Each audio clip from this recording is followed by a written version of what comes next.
being educated to benefit from the wealth that you create here as a people. That means that our children must be reared to undertake their destiny and to undertake the tasks that lie before them. The problems that black children have to solve are not those that white children have to solve. Education is defined in terms of the problems people must solve. When you go to white schools, you are learning to solve white folks' problems. That's why you can work better for them and solve their problems better than you can your own. That's why, despite the fact that you may have an MBA degree or business administration degree, you own virtually no businesses and you administer nothing belonging to yourself and you have no control over anything economically.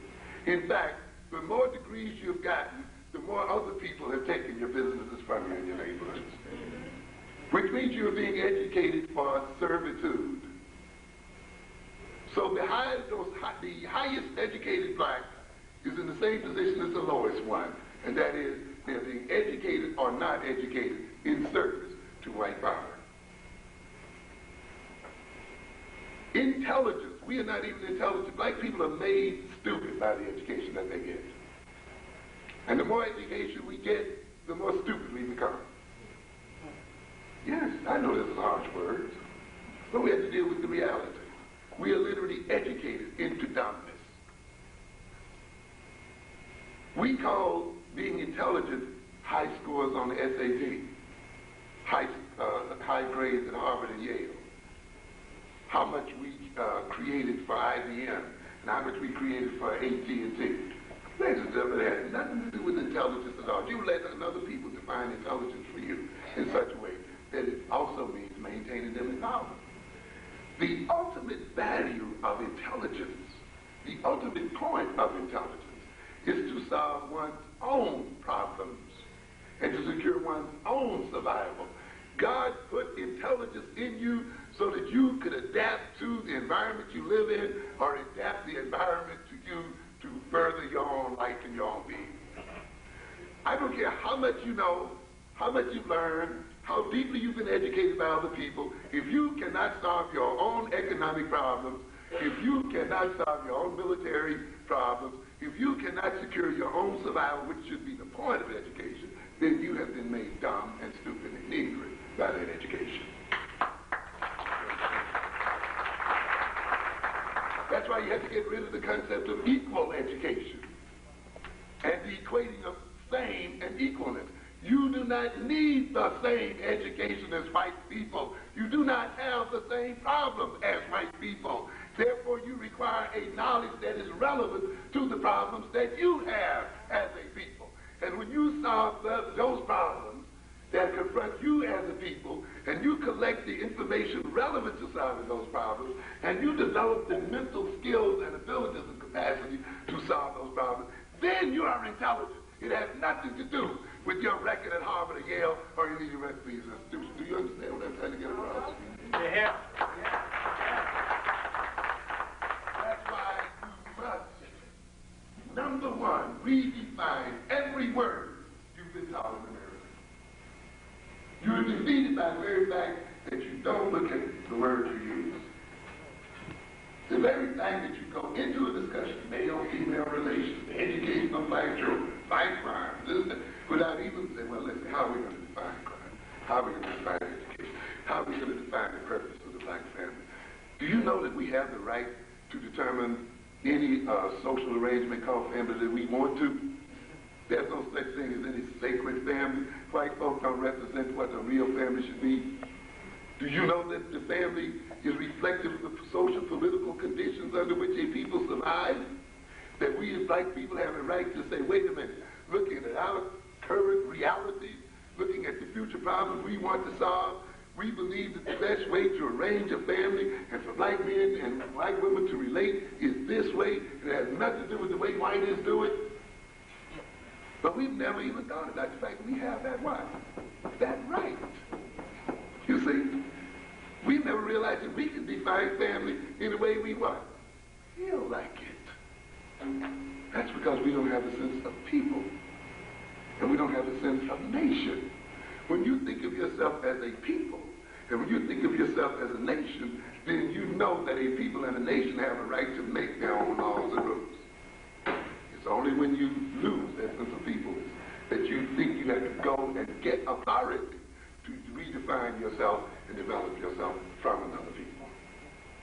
And therefore you're destroyed by accepting the definitions of other people and trying to impose those definitions on your situation, even though you live in vastly different situations. What do I say? You can't be like white folk, just like white folk. Why? Unless you are what? White folk. Because people live not in terms of just their skin. They live in particular social, political, economic, historical situations.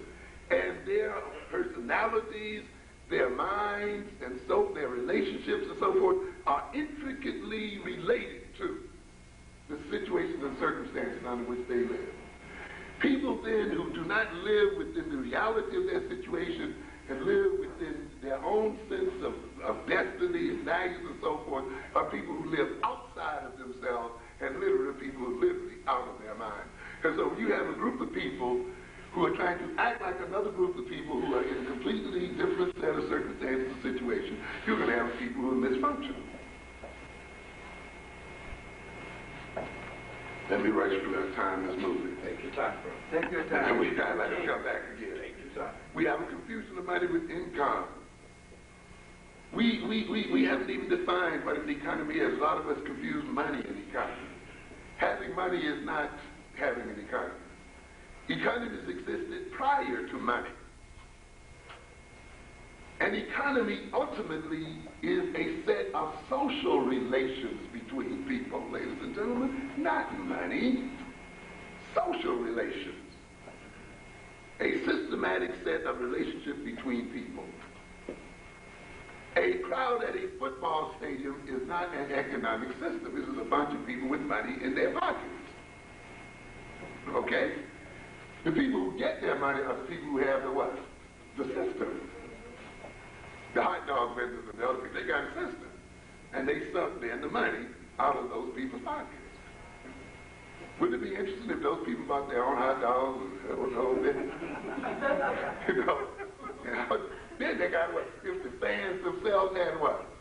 An economic system, they would have cheaper hot dogs, cheaper beer, you know.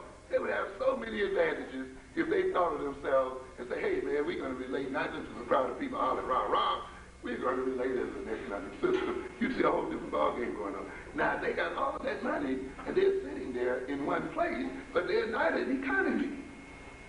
This is a similar situation that we are in as people. We are the 9th or 10th richest nation on this earth in terms of our income. We spend more money here than Canada and many other nations. We, in fact, have a very high level, relatively speaking, of human resources, of people who have administrative skills and other kind of skills that other nations in this world would envy. But we are not a nation. We are a bunch of people who have a lot of knowledge, but we exist as well. Individuals. Skills existing as well. Individuals. People with money existing as individuals. But people with systems come in and value our money right out of our pockets. If though we related to each other in very definite social ways, then we could use our own money, you see, and then we could increase our wealth and develop our wealth.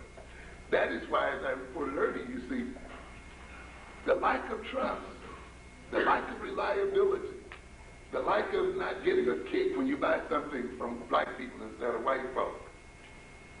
All of that has been implanted for economic reasons. Every maladjusted characteristic that you find in the black personality it serves an economic function for Europeans. And you just stop and think about it for a minute.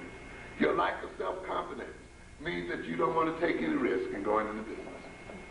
So therefore you will not represent any challenge to any other people. The other people with self-confidence come and go into business in your community. The people who want to take risks come and go into business in your community. The people who relate to each other socially such that they can pool their money together go in business in your community. People who are reliable in their relationship went to the other, go and stay with the university. People, I mentioned the other day on the radio show that blacks, 12 or 13% of this population, they buy 34% of the cosmetics. Because one of the reasons is we are unhappy about our African features and we seek to alter those features.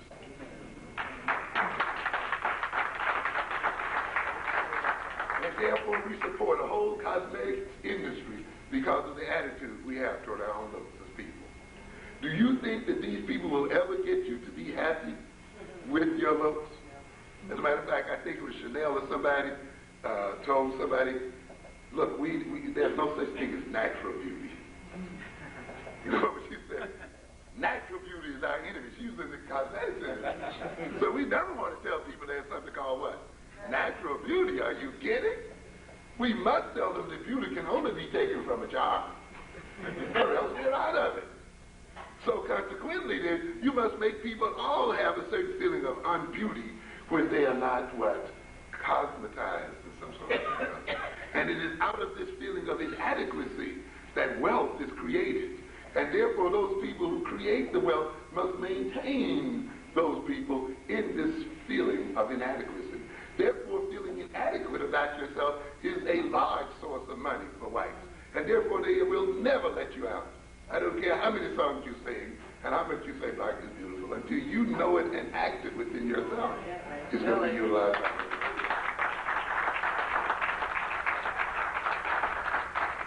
And we can go from characteristic to characteristic. We don't have time to do it tonight.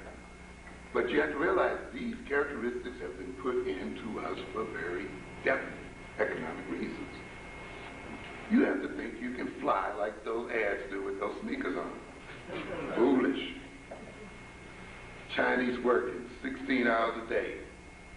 What, $3 a week? 2 weeks off for the year or something like that. Sneakers cost maybe $10 or $15 to make, selling to you for $175. And you're so foolish you'll go out and kill somebody and snatch them up other people's feet. It's an amazing situation. You have to be out of your mind to go for that. We have a lack of understanding of the relationship between wealth and power and government. Government is about money. It's about wealth. Black people think it's about models. We want our children to have models. No, you want those politicians to shoot that money in your direction. It's not just, what good is Dinkins being elected to an unemployed man? Is he supposed to feel less hungry because Lincoln was elected? Or Wilder was elected down there in Virginia? That didn't change my employment situation one whit. And it didn't change the employment situation, but maybe of a handful of blacks who may get a few jobs as tokens. But what does it really mean in the deepest sense of the word? So what do we get? We elect people so that we can get what we call vicarious pleasure out of their being elected.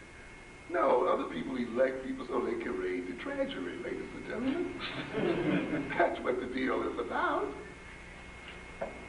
We elect people because they say, we're going to get you more housing, we're going to get you more welfare, we're going to get... No, get the money, bring the money outside the house. The New York Board of Education spends about over $6 billion. That's just one unit of New York City. The New York Board of Education is still basically controlled by Jews and white folks, even though 80% of the students are blacks and Hispanics. Why are they continuing to hold on to this board and hold on to this system, even though their children are not in it? Because it's what? Money. That money makes millionaires of people. Do you understand? They feed their teachers, who are the majority of the system. They feed the construction industry. They feed the vendors of all types and kinds. In other words, they can pass on those billions of dollars to their merchants. And they don't have to have a half brain in their head to make it. You see, they tell you you have to be rich to be smart, don't you? Nothing like that. You have to have connections to be smart. You have to have connections to be what? Rich. That's all. One man Your group is sitting on the board, and your group then passes you the what? The money. And you create millionaires because you can conduit the money. That's why they stay on the board. Think about the wealth that I could have if I merely sold the New York Board of Education chalk, pencils. I could be a retard and get wealth behind that. All you have to do is order the pencils or the chalk from what? The manufacturer as a middleman, and what? Take it over to the Board of Education and have them have you a check back, and you got money. You see? But we are not taught to think in terms of government and office and so forth as money and wealth creation and the redistribution of wealth. We are made to think of the election of people as symbols and models and do not demand a redistribution of the wealth once they get into office. Why do you think these people spend millions of dollars to get their man into office, or in an office that may pay $25,000 or $30,000? You understand? You wouldn't have to have politicians running to get you more welfare if they're running in their election to office. They shift those millions and billions of dollars into your communities of people. No more welfare for you. You got the money coming directly. It's your money anyway. You pay taxes, don't you? But again, miseducation and not understanding the relationship between government and money, politics and money, has destroyed us as a people. We do not understand, of course, the economic, historic repression we've had. I mentioned here, we don't have a sense of territoriality. We just let anybody come in, take out any amount of money they want to, do whatever they want to, and leave. We're the only group of people that will let this happen. Limited vision. Some people say, well, you know, you can't get into black capitalism, this and that. That's because we don't think. You must recognize that we as African people are all over this globe. And we are a large people. When you think of African economics, you must not only think of economics within the United States, you must think of African economics as a global system and developing a global African economic system. Now, when you think of an African economic system, you're not just talking about 30 million or 40 million African people in America. You're talking now, what, 300, 400, 500 millions of people. You're talking about countries where your movies can be sold, countries where your services can be sold. You're talking about millions and millions of people who can be engaged in business. But it's because, again, we have been permitted our vision to be narrow, that we have not seen the tremendous possibilities that we have.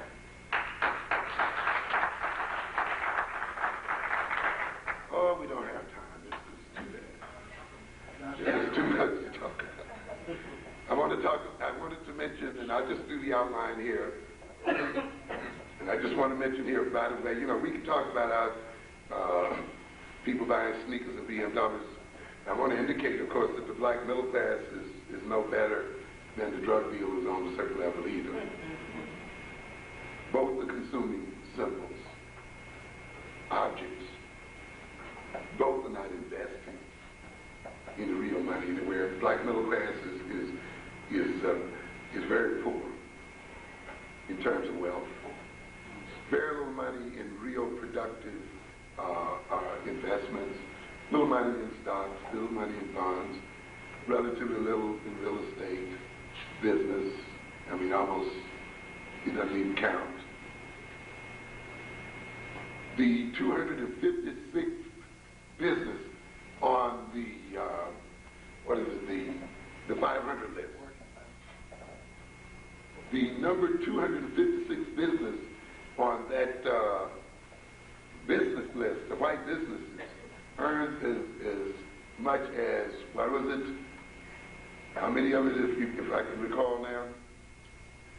100 black businesses on the Black Enterprise magazine list. You understand what I'm saying? And you have nerve enough as black middle class saying you're only different from white folk in the color of your skin. You're very different from white folk. You're not even beginning to approach white folk. In fact, you say you go to school to learn the same thing white folk learn. Frankly, you could learn the same thing white folk learn by going to school with white folk. Because one of the first things you would learn was that white folk own their own universities.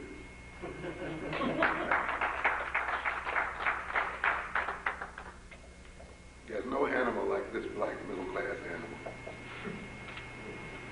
And he acts like white folk. He thinks because he dressed like white folk, eat like white folk, he acts like white folk. Because he talks like white folks, and he has the same degree from same school, he's like white folks. You gotta be kidding yourself. If you act like white, you know who acts most like white folk if you wouldn't play that game? Barnacle. That's why he's fighting them to death. Because he talks the same talk they talk. I don't want to sleep with you, I don't want to live with you. I want to have my own territory, control of my own wealth. I want to own my own businesses. I want to own my own houses. I want to deal with you in terms of power, not nagging. And it frightens them to death. But the Negro's supposed to act like white folks. Let me live with you. Love me. Look beyond my color. Accept me. You know. Let me send my children to you even though you say you hate their guts. White folks don't act like that. You know? So don't flatter yourself. We are separated from our African history. That's one of the reasons why we're in the trouble. We're in as people. You think history is merely a remembering of famous events.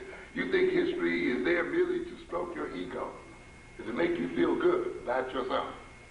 I have criticized very straightforwardly black folks approaching history as hero worship and searching out great people. That is a part of it, ladies and gentlemen, but history is much broader than the worshiping of heroes. History is real and concrete in its effect. History has 1,000 answers to 1,000 questions. You must not only ask history about what great heroes you've had. You must ask history about how do I solve this problem? How do I deal with this issue in my life? What methods and techniques have we used to cope with this issue, this situation? When you study, for instance, the history of the African family, you'll recognize that there was no such thing as the African family. There were a variety of African families. And African families evolved over time.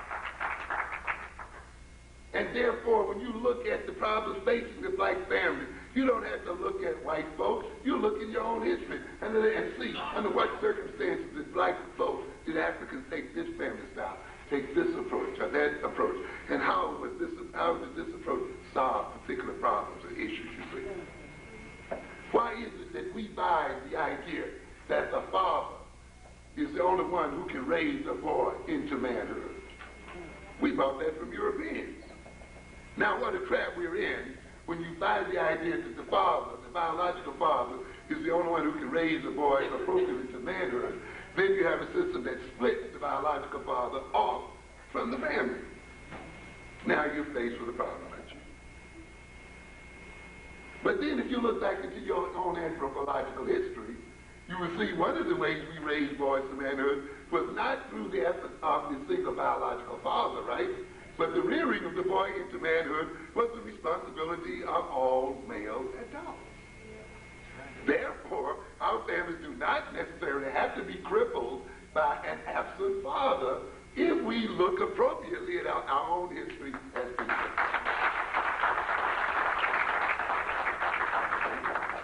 But we don't look at the answers there. You'd be surprised at the wisdom and the knowledge and the greatness that our people have. Don't confuse oldness as being out of date. Don't confuse the idea of primitive as being less than what is new. European ideology and philosophy is regressive. It is backward and destructive. There is much more wisdom in our people and the history of our people than is current today in European philosophy and ideology. But you have to ask the right questions. You have to go in with questions in mind. Being separated from your history then is a terrible situation to be in. And it has nothing to do with just forgetting your history. To be separated from your history is to be robbed of skills, to be robbed of coping techniques. I'm going to have to come back to you and talk to you about this because I'll have to deal with this concept of social amnesia. Your children amnesia. Amnesia has been deliberately inculcated in the minds of black people. Your children and our children having problems remembering their lessons is deliberately set in. You must forget many things in order to be servants to these other people. You must not have a long memory. The Jews in New York now are having a fit about Bishop Tutu being in Dinkins' camp and Dinkins' inauguration. Why? Because Bishop Tutu had nerve enough to tell them that they should forgive the Germans. And now they say, don't bring him in here. We don't want to be speaking so much. He doesn't know Jewish people. We don't forget like that. We're going to hold these Germans responsible for what they've done. And we're going to continue to hunt them down and punish them and deal with them for what they've done to our people. In fact, you Bible reading Negroes misread history altogether. And misread the Bible so severely. If you really believed in that Old Testament, if you really read it correctly, you'd be tearing up this nation. If you let somebody chip you into this business, that Lord will take care of us. No way. No, sir. Reread that Old Testament again. All right? Reread Moses' killing of 3,000 people. And figure out why he had to kill 3,000 people at the bottom of that mountain. You remember that? No, because, you know, in your little Sunday school, they just talk about the law. They skipped over that part, right? The Bible is a whole lesson in statecraft, a whole lesson in intelligence gathering, war, and the whole, I mean, this is why these people who are less than 3% of the U.S. population literally run this country. Because of that Old Testament, because the Old Testament teaches them all the kind of technology there is in the world, because you see it all there. Moses comes down, and why does he go up on the mountain? He goes up on the mountain because apparently these people are not even Jews in the religious sense of the word yet. Otherwise, he wouldn't have any need to go up on the mountain to do what? Get the law. Yeah, to get the laws and the rules. Apparently they are in great disorder, aren't they? They are fighting among themselves. They're having terrific problems. But they got to survive among their enemies. Moses then has got to go up on that mountain and come down with a unified system of values and orientation and to lay on these people, because he knows they cannot survive among their enemies if they do not have this unity. And he goes up and brings the rules down. And then he sees them partying and living it up and carrying on, making gold calves and all the other stuff, worshiping the other people's gods. They're still worshiping Egyptian gods, by the way. The golden calf is an Egyptian god, right? And what does he tell them? All of you who believe and go with me, what? Step up here. And those of you who don't, what? Stand there. And then what does he do to those who stood there? Out. Slain on the spot. Why? Because we can't survive with division among ourselves. You come in these places here, and you read and misread. You don't read the Bible, you read into the Bible. Because people have already set your mind up in such a way until you can't see what's right in front of your eyes. Yes. How many of you read about the killing of the 24,000 Israelites for hanging out with Midianite women? Read, ladies and gentlemen. When did God desert these people? When they forgot who they were? When they forgot their identity? When they forgot their personal relationship with their God? Start worshiping the gods and values of other people? Start speaking the language of other people and getting hung up in other people, and what happened? Every time they did it, what happened? Into bondage, into prison. They have learned that lesson well.